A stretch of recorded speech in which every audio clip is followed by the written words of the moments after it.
जय Jagannath. Shri Jagannath creation channel को आपण समस्त को स्वागत। दयाकोरी भिडियोटी शेष जाए निश्चय देखंतु।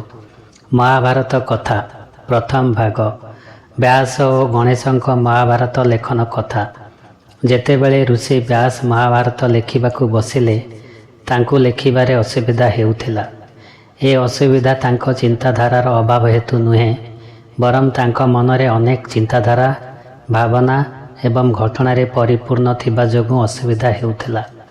से केउठारु आरंभ करिबे स्थिर करि पारु नथिले। तापरे से भगवान श्री गणेश को पूजा कले। भगवान श्री गणेश व्यासंक भक्ति रे प्रसन्न होई महाभारत लेखिबाकू राजी होइथिले, किंतु गोटिए शर्त रखिथिले। श्री गणेश कहिले, मु लेखिला बेले आपण मते अटकेइबे नाही। यह एक कठिन शर्त थिला, कारण महाभारत परी महाकाव्य एकाथरे लिखा जाई पारिबो नाही। एथिरे अनेक बाधा विराम किबा परिवर्तन करिबाकू पड़िबो। किंतु व्यासंकु श्री गणेशंक सहायता दरकार थिला।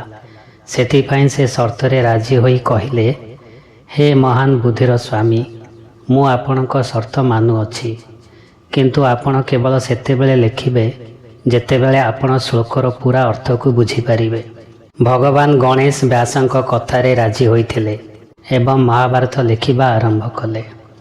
व्यास श्लोक पाठ करुथिले एवं श्री गणेश श्लोकर अर्थ को बुझी लेखुथिले। एमिति निरंतर लिखिबा बेले थरे श्री गणेशंक कलम भांगी जाइथिला। से तांकर गोटिए दांत भांगी सेथिरे लिखिबा जारी रखिथिले।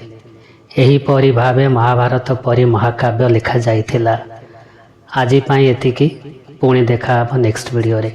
जय जगन्नाथ।